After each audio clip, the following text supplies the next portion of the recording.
My name is Jacqui Cannon from the Lewy Body Society, and we welcome you to our webinar this morning on that really important subject of sleep. We welcome our panellist and presenter, Dr. Penny Rapaport, and we also welcome our Lewy Body Society funded consultant Admiral Nurse, Rachel Thompson, who will also be speaking on this very important subject. The webinar is being recorded, and I'm now going to hand over to Penny to begin her presentation. Thank you.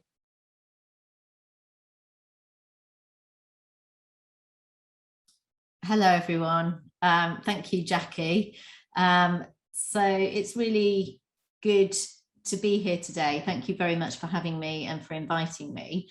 I'll share my slides in a minute. I'm a clinical academic psychologist, so have worked for a long time in the delivery of services for people affected by dementia, but also in more recent years in the sort of research around the development and testing of psychological or non-drug-based interventions for people with dementia.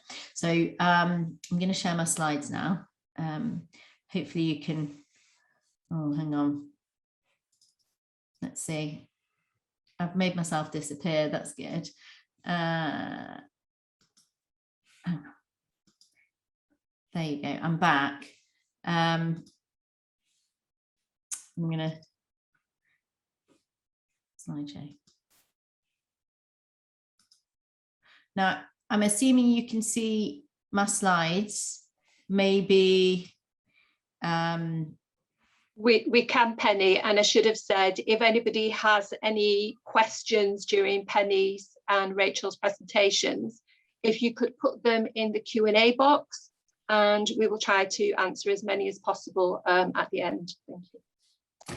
Also, I think Kate had done a poll, wanted to do a poll at the beginning. I just saw a message about that. I'm not sure how that happens. Or yes, we have a short poll, which we will do now. And the poll is just to get an idea of your reasons for attending this webinar today. And this will help us to schedule and organise further webinars going forward. Great. Okay, so my slides are on. I'm going to crack on and hopefully won't bore you too much. So just to say, I'm here on behalf of my team at University College London. I work with Professor Jill Livingston on the Dream Start sleep trial. And very closely with Sarah Amador, who is the person who kind of keeps everything going in the work that we do. So I'm going to talk to you today about sleep difficulties and dementia. In particular, I'm going to talk about learning from what I mentioned, the Dream Start trial. So it's something I've been working on with my colleagues since around 2014, and it's something that I have seen clinically as a really important issue. I'm going to, obviously, talking to all of you, I'm going to try and relate our learning to the issues that you might see in experiencing dementia with Lewy bodies and supporting a relative with those difficulties. And obviously Rachel is going to also be available to kind of talk about a more clinical perspective in terms of her role. So let's see if I can make this move on. There you go. So I'm going to talk a little bit very quickly about why we study sleep and dementia, and what we already know, particularly in terms of what works. So, actually, how do you address the difficulties that lots of you may experience? I'm going to talk about how this relates to dementia with Lewy bodies. And then I'm going to talk a little bit about the trial that we are running at the moment, what we've already done. So we're kind of part way through, and what comes next, really. So hopefully that's okay. So So in terms of why we are interested in sleep and dementia, primarily this came about because we see the profound impact that sleep disturbances can have. And we know from existing research and also from our, our clinical practice that sleep disturbances are common in all types of dementia. So I think prevalence rates would suggest that around 40% of people with an Alzheimer's type dementia will have disturbed sleep, and we know that that is significantly higher in people with dementia with Lewy bodies. So sleep disturbances are common and they persist over time. So they and they kind of have a big impact.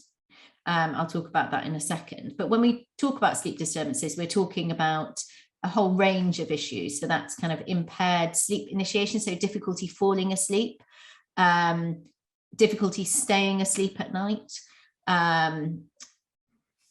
getting up and moving around, and also being distressed at night time. We're also talking about excessive daytime sleepiness, which I know is, and kind of inactivity or sort of apathy during the day as well, which can be disturbing in and of its own right, but also impacts on sleep at night.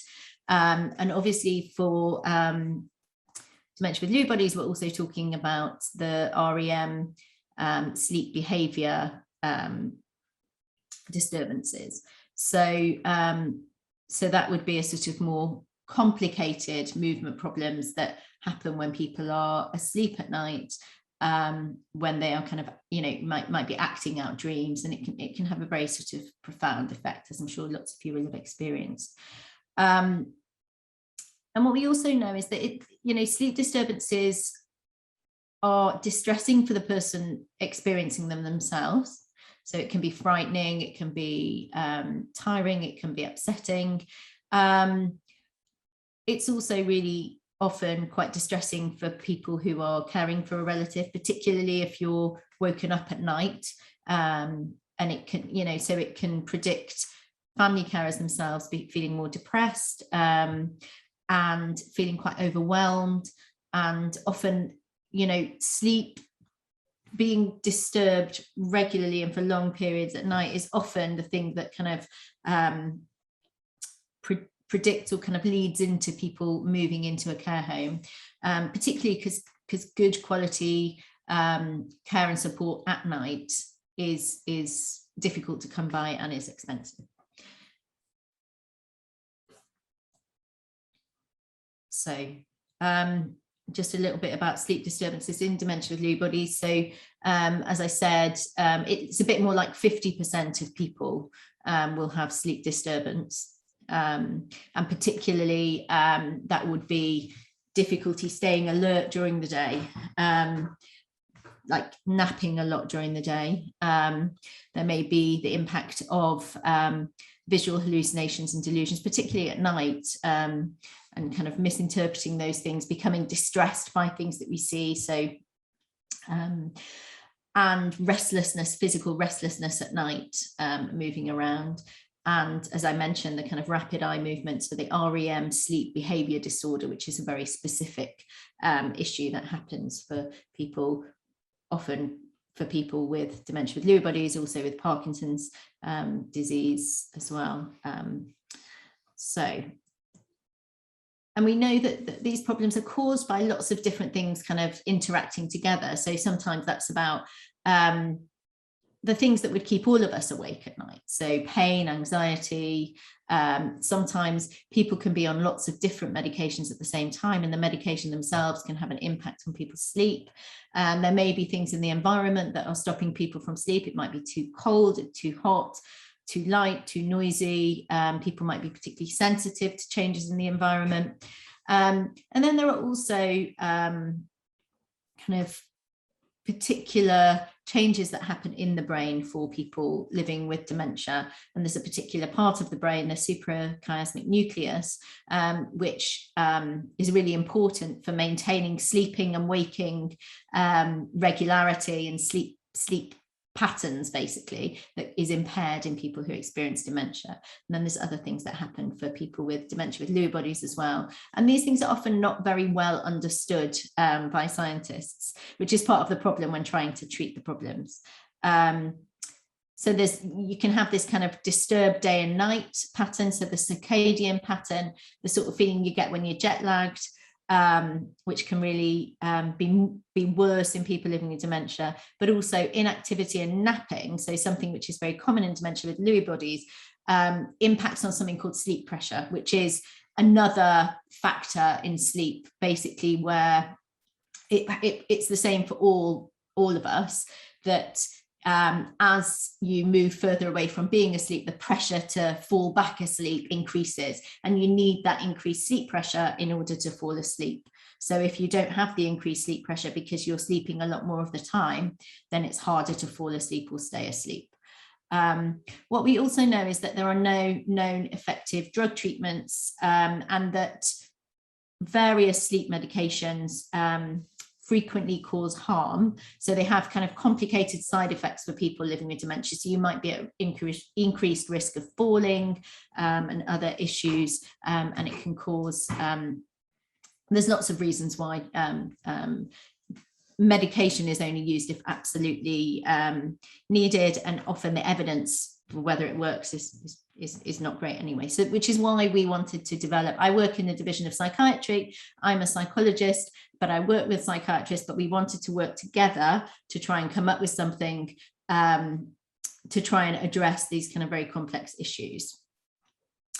There is some evidence for things working. So we know that in populations that don't have dementia, for example, bright light therapy, which strengthens your circadian patterns.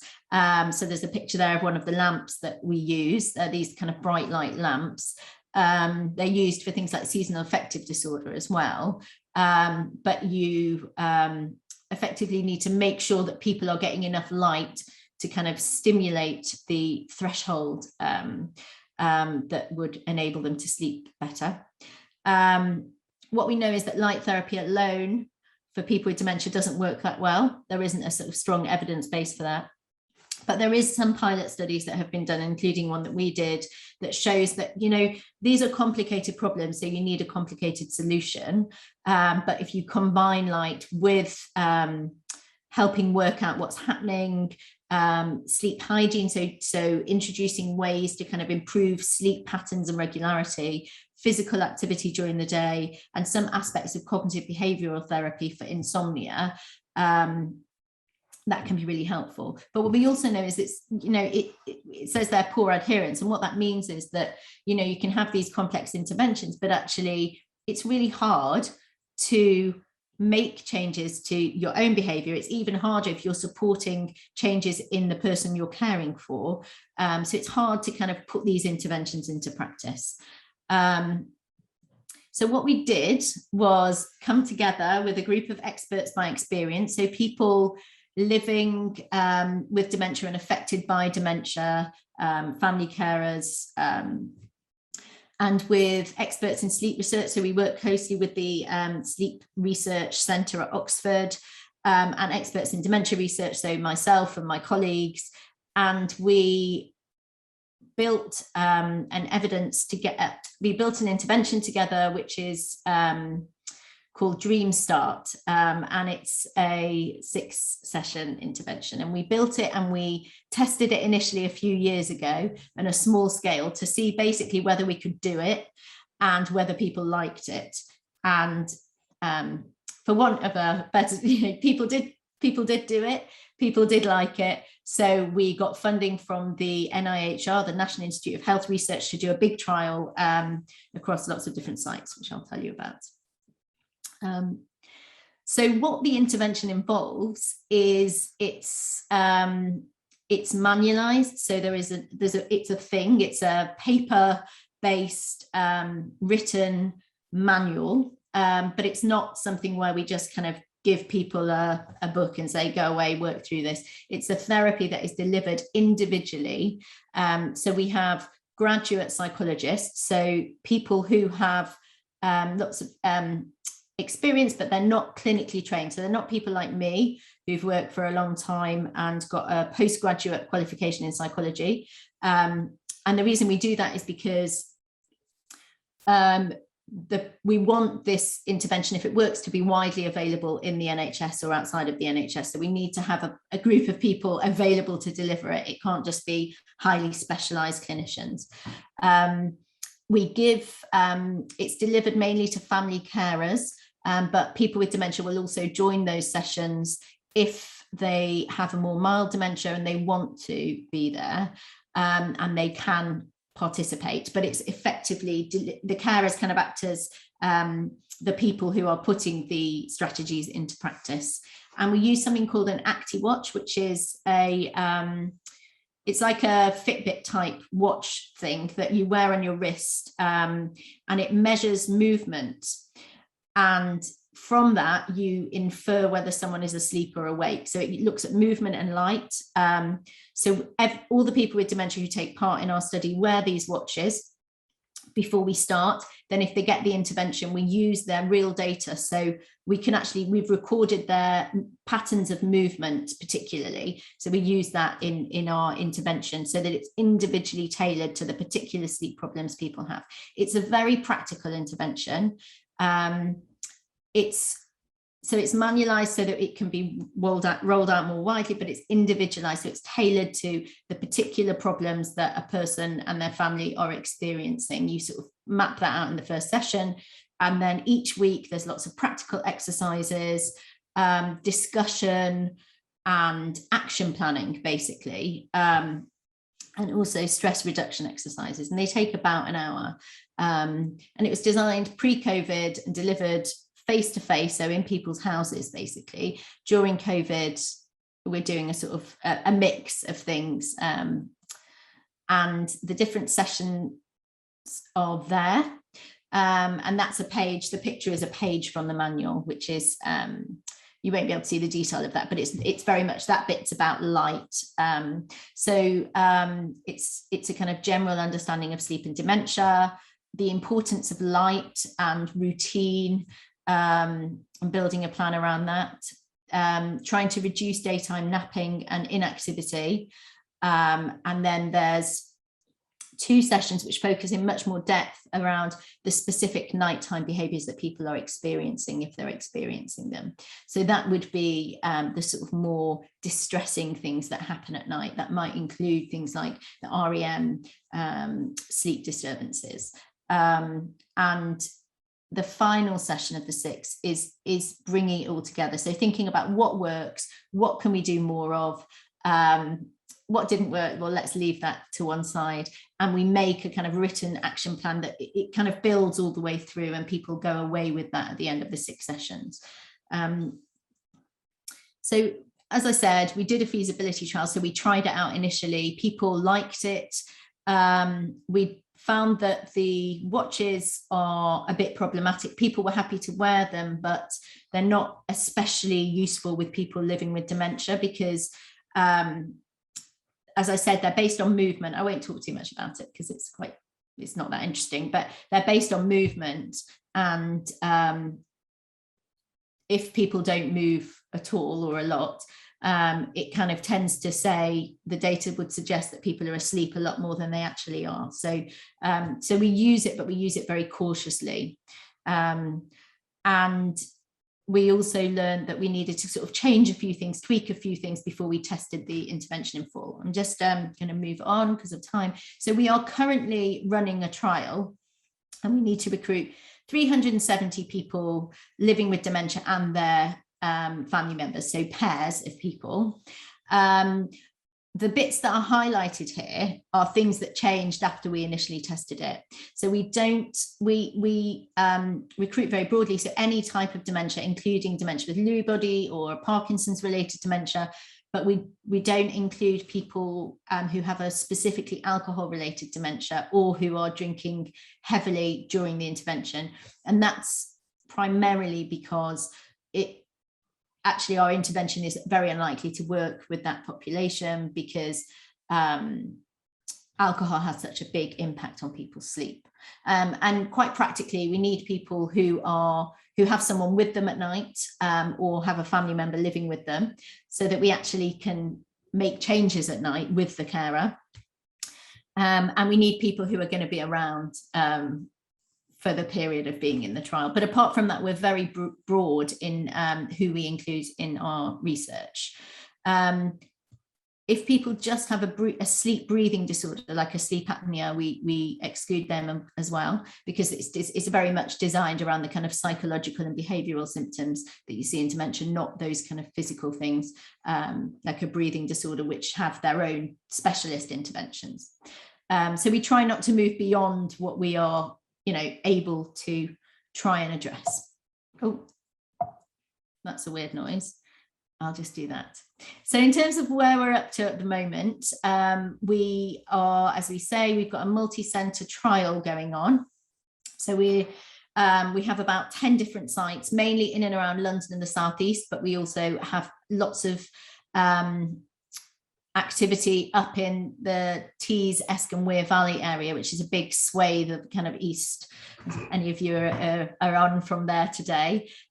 We've got staff up there, and we also have a big site in Sussex, but we're also recruiting people from the Joint Dementia Research database. So we can, because of COVID, because everything is being delivered now either face-to-face or via things like Zoom, we're not as limited in terms of geographical area, so we are able to kind of spread out. So we've, of those 370, we started in February recruiting. We've got about 120. It's actually 100. I wrote 120, hoping it would be 120. It's actually 119 this morning. But about 9% of those people do have a dementia with Lewy body diagnosis. And we'll be carrying on recruiting for another nearly 2 years. So it's ongoing. It's really challenging during COVID for obvious reasons. I think we have had to be so much more flexible in what we do.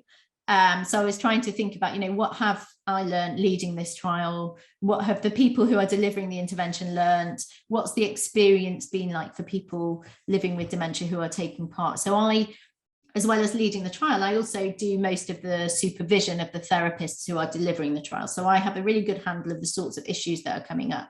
And what I would say is that people's difficulties are even more complex than they would have been when we tried this a few years ago, pre-COVID. People, I think, have much more complex needs after a year and a half of kind of being in and out of lockdown.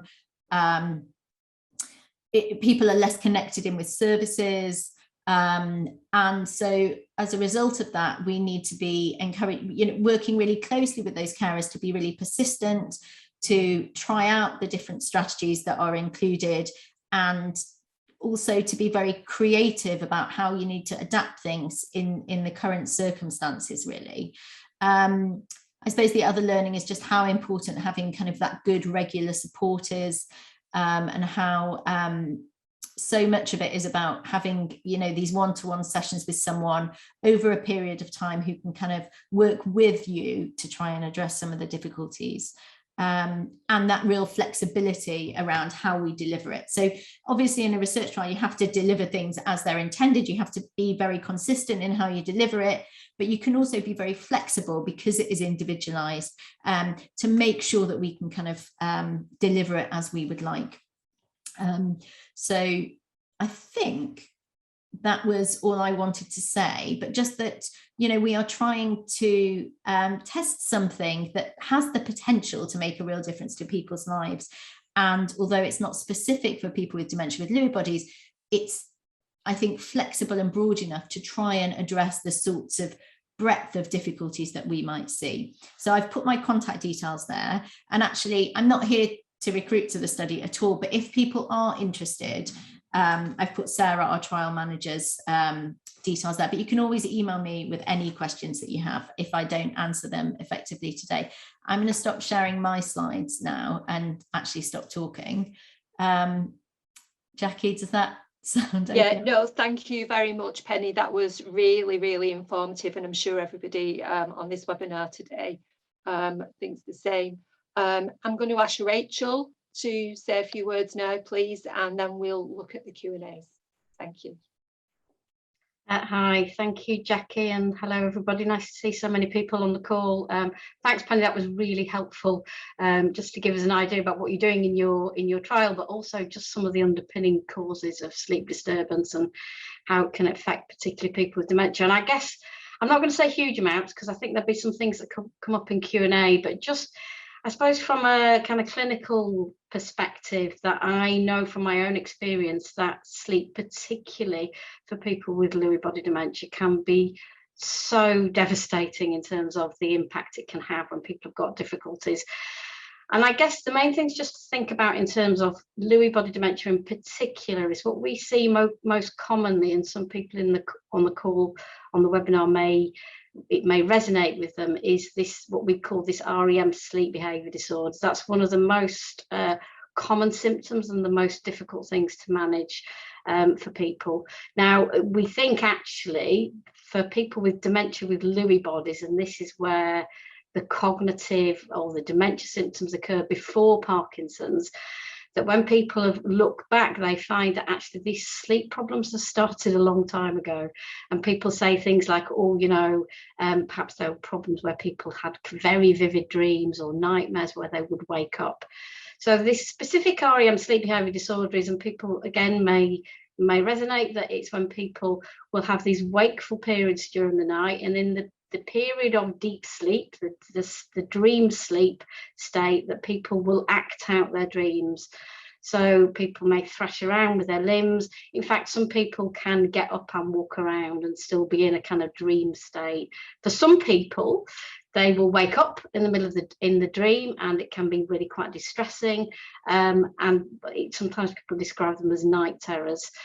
So often what we say to people is, particularly if there's a partner, is that the first thing to think about when you're having disturbed sleep is just, if you can, and if there's somebody who can monitor your sleep, if you're the person with dementia yourself, is to just try and do a sleep diary. And I think it's probably one of the things that you do in your program, Penny, is that, you know, sleep often is, there's lots of different causal factors behind disturbed sleep. So REM sleep behaviour disorder is specific to Lewy body dementia, but there are often other causes, I think, as Penny mentioned.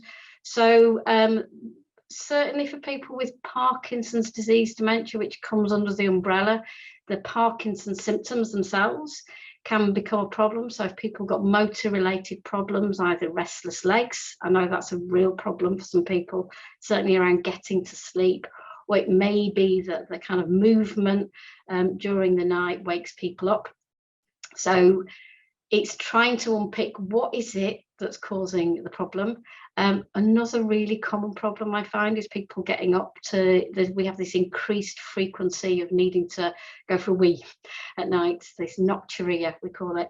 And so again, if that's the problem, if it's very, very frequent, it might be that that's some kind of support around managing that might help reduce the disturbance. The other one is sleep apnea, more common with people with Parkinson's disease. And again, there are specific management around sleep apnea with varying rates of success. People may have tried things like CPAP machines, but again, that needs a specific type of help. So I think, you know, the first, and we'll pick up anything around Q&A. Penny did mention a little bit about medication. There's no real evidence around lots of medications. There are some that I have found to be a little bit helpful, particularly around the REM sleep behaviour disorder. So melatonin, which has got a very low side effect profile, can help people, it would seem. The evidence is growing, not massive evidence base for it, but certainly I found people anecdotally tell me it's helped a lot. And of course, because it's doesn't have many side effects, it's kind of not, it's quite a good starting point. And the other one is clonazepam, which is something that can particularly help with the kind of the movement. And again, just caution around a lot of these medications, because if you've got somebody who's at risk of falls, then you've got to be careful. So, but that the clonazepam, that is particularly in relation to the REM sleep behaviour disorder. Penny, you might have something to add to that. Yeah, I was going to add to that, because I think, and there's a question about medication as well. Obviously, I'm not a psychiatrist, but I would say that particularly with people with a Lewy body diagnosis, basically, if you're considering medication, it's really important to just get very specialist advice on that. And I think you're right. I think that there is more success, I think, with some of the medications like clonazepam for treating the REM behavioral sleep disorder. But I think even things, and as you say, melatonin doesn't cause side effects, but some of the other sleep medications like the Z drugs or more sedative medications, there is lots of evidence kind of coming out to show that the sort of benefit that you get from it often is kind of far less than the kind of problems that it causes from being on them. And I think that there are often some medications, there are particular issues for people who have Lewy body dementia. So you just need to be really careful around that and make sure that your clinician knows about what they're prescribing. But having said that, I've worked in clinical services for 20 years, and sometimes the only thing that people hit the right medication that helps, and it completely changes their lives to have some sleep, and often you might want some sort of short-term respite as well. So it's not to say that medication doesn't work, but I think it doesn't work for everybody as a kind of long-term effect for the non-behavioral sleep problems that we see. That's a really important point, Penny. Yeah. And I think thing is, it is almost like you have to be a bit of a detective, don't you? This kind of monitoring sleep, keeping a sleep diary. Trying to think. Diaries. Yeah, trying to work out what is it that might be causing the sleep disturbance is always and the non-pharmacological approaches are the most important. But as you say, many families are just so exhausted, or people with the condition themselves are so exhausted. So it's seeking the right advice. Absolutely. And we know, it is really difficult. Like, I was supervising some people recently who are delivering our intervention, and they were talking about someone who is up. The family members are up every hour, every night, and this has been going on for months, if not years, and understandably they are just exhausted. If any of us that have ever had poor sleep over a prolonged period of time, it's very, very hard to kind of to concentrate, to think clearly, to respond. We all know how we should respond, we all know what a kind of stay calm, all of those things. But if you've not slept and you're getting up for the sixth time, it's understandable that it's really hard to put things into practice.